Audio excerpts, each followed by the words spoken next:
नमस्कार। आज हमारे पास मार्च और अप्रैल 2025 की कुछ अहम घटनाओं से जुड़े कई स्रोत हैं। जी। इनमें नियुक्तियों से लेकर तकनीक, खेल, पर्यावरण, अंतर्राष्ट्रीय रिश्ते, काफी कुछ है। बिल्कुल। तो चलिए इनमें से कुछ खास बातों को जरा समझते हैं। हाँ, ये स्रोत दिखाते हैं कि आजकल क्या कुछ चल रहा है, क्या नए ट्रेंड्स हैं। देखते हैं कि क्या सबसे अहम निकल कर आता है। अच्छा, शुरुआत करते हैं कुछ प्रमुख नियुक्तियों और सम्मानों से। जी। आईएफएस अधिकारी निधि तिवारी, उन्हें प्रधानमंत्री की नई निजी सचिव नियुक्त किया गया है। हाँ, ये एक अहम नियुक्ति है। और एक और बड़ी खबर राष्ट्रमंडल से है। हाँ। शर्ली बोचवे, वो 7वीं महासचिव बनी है। और खास बात यह है कि वो अफ्रीका की पहली महिला है इस पद पर। अच्छा, ये तो महत्वपूर्ण है। और बैंकिंग सेक्टर में भी? जी, डॉक्टर पूनम गुप्ता को आरबीआई का डिप्टी गवर्नर नियुक्त किया गया है। और कला जगत से भी कुछ नाम है? बिल्कुल, मशहूर रेत कलाकार सुदर्शन पटनायक जी। हाँ, उन्हें वो प्रतिष्ठित फ्रेड डारिंगटन सैंड मास्टर पुरस्कार मिला है। और वो ये सम्मान पाने वाले पहले भारतीय हैं। ये वाकई बड़ी उपलब्धि है। जी। और राष्ट्रपति द्रौपदी मुर्मू जी को भी एक सम्मान मिला। हाँ, उन्हें लिस्बन शहर का मानद नागरिक बनाया गया और की ऑफ ऑनर भी दी गई। और फिल्म जगत से पायल कपाड़िया। जी, उन्हें 78वें कांस फिल्म फेस्टिवल के लिए जूरी सदस्य नामित किया गया है। बढ़िया। न्यायपालिका में भी एक महत्वपूर्ण सिफारिश हुई है। हाँ, सीजेआई संजीव खन्ना जी ने जस्टिस भूषण राम कृष्ण गवई को अगला सीजेआई बनाने की सिफारिश की है। अच्छा, और उद्योग जगत से? कुमार मंगलम बिरला जी को लता दीनानाथ मंगेशकर पुरस्कार। जी। लेकिन एक दुखद खबर भी है। हाँ, प्रसिद्ध मलयालम फिल्म निर्माता शाजी एन करुण जी का निधन हो गया। उन्हें जेसी डैनियल पुरस्कार से सम्मानित किया गया था। तो ये सब नियुक्तियां और सम्मान मतलब अलग-अलग क्षेत्रों में भारतीय प्रतिभा और नेतृत्व को दिखाती हैं और वैश्विक स्तर पर भी पहचान मिल रही है। सही कहा। अच्छा, अब थोड़ा तकनीक की दुनिया की तरफ चलते हैं। हाँ, टेक्नोलॉजी में तो हमेशा ही कुछ ना कुछ नया होता रहता है। बिल्कुल। आईआईटी कानपुर में एक हैकाथॉन हुआ एलएलएम और जेनरेटिव एआई पर। हाँ, ये आजकल बहुत चर्चा में है, जेनरेटिव एआई। जी, और उधर मेटा ने अपना नया एआई मॉडल लामा 4 लॉन्च किया।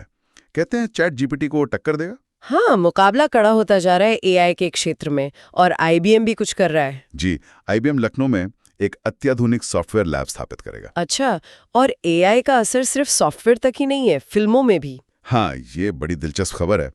अमेरिका की द विज़र्ड ऑफ वोज कहते हैं ये पहली पूरी तरह से एआई निर्मित फीचर फिल्म होगी जो बड़े पर्दे पर आएगी। कमाल है। मतलब पूरी फिल्म एआई बनाएगी? जी, ऐसा ही दावा है।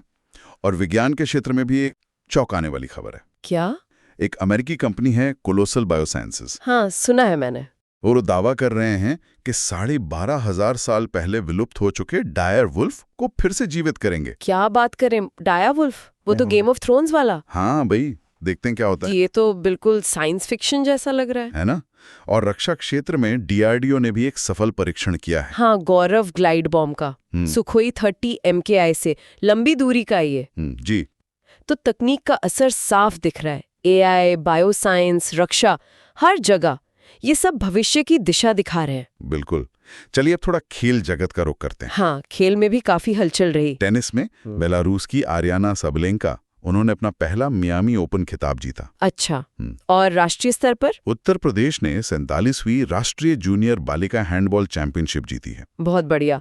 और हॉकी से एक बड़ी खबर थी। हाँ, दिग्गज खिलाड़ी वंदना कटारिया जी ने संन्यास की घोषणा कर दी है। जी, ये खेल प्रेमियों के लिए थोड़ी मायूसी की बात है, पर निशानेबाजी और मुक्केबाजी से अच्छी खबरें हैं। हाँ, बताइए। सिफ्थ कौर समरा ने अर्जेंटीना में विश्व कप निशानेबाजी में स्वर्ण पदक जीता। वाह। और मुक्केबाजी में? हितेश गुलिया, वो विश्व मुक्केबाजी कप में स्वर्ण पदक जीतने वाले पहले भारतीय पुरुष मुक्केबाज बन गए हैं। पहले भारतीय पुरुष, ये तो वाकई बहुत बड़ी उपलब्धि है। बिल्कुल।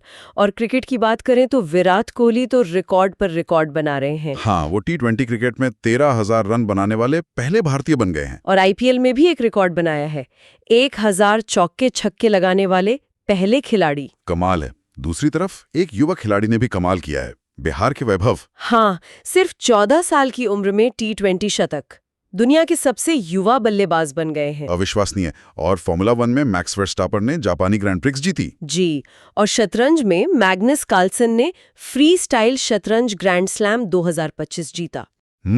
तो खेल में आप देखें, अनुभवी खिलाड़ी भी चमक रहे हैं और नई प्रतिभाएं भी सामने आ रही हैं। ये भारतीय खेल के लिए बहुत अच्छा संकेत है। सही कहा। अच्छा, अब देश के अंदरूनी मामलों, पर्यावरण और अर्थव्यवस्था पर आते हैं। जी। एक सकारात्मक खबर यह है कि वामपंथी उग्रवाद से अत्यधिक प्रभावित जिलों की संख्या घटी है, 12 से 6 रह गई है। ये सुरक्षा के लिहाज से अच्छी बात है। और उत्तर प्रदेश सरकार ने रोजगार के लिए भी एक पहल की है। हाँ, उत्तर प्रदेश रोजगार मिशन स्थापित करने की घोषणा की है। और बुनियादी ढांचे में भी एक बड़ा प्रोजेक्ट पूरा हुआ है। जी, प्रधानमंत्री मोदी जी ने भारत के पहले वर्टिकल लिफ्ट रेलवे समुद्री पुल का उद्घाटन किया है, नया पंबन पुल। हाँ, ये इंजीनियरिंग का एक नमूना है। बीच से ऊपर उठ जाता है जहाजों के लिए। बिल्कुल। पर्यावरण के मोर्चे पर एक दिलचस्प आंकड़ा आया है नेचर जर्नल से। क्या है वो? कि भारत की आबादी दुनिया की 17% से ज्यादा है, लेकिन प्लास्टिक कचरे में हमारा हिस्सा सिर्फ 3.5% है। चीन सबसे ज्यादा कचरा पैदा करता है। अच्छा, ये आंकड़ा थोड़ा चौंकाता है, लेकिन अच्छी दिशा में है। और गाजियाबाद ने भी कुछ किया है। हाँ, गाजियाबाद ने देश का पहला प्रमाणित ग्रीन म्यूनिसिपल बॉन्ड जारी किया है। पर्यावरण अनुकूल परियोजनाओं के लिए पैसा जुटाने का एक तरीका। ये एक अच्छी पहल है, लेकिन अर्थव्यवस्था को लेकर मूडीज का अनुमान थोड़ा चिंताजनक है। हाँ, उन्होंने 2025 के लिए भारत की विकास दर का अनुमान घटाकर 5.5 से 6.5% कर दिया है। लेकिन पर्यावरण से एक और अच्छी खबर है, सिमलीपाल। हाँ, वो देश का 107वां राष्ट्रीय उद्यान बन गया है और उड़ीसा का सबसे बड़ा भी। जी, तो यहाँ एक मिली-जुली तस्वीर है। सुरक्षा, रोजगार, इंफ्रास्ट्रक्चर पर जोर है, पर्यावरण पर भी ध्यान है, लेकिन आर्थिक विकास पर थोड़ी नजर रखनी होगी। बिल्कुल। आखिर में कुछ अंतर्राष्ट्रीय हलचलों पर एक नजर डालते हैं। जी। भारत अमेरिका के बीच अभ्यास टाइगर ट्रायम्फ का चौथा संस्करण हुआ। हाँ, ये नियमित अभ्यास है।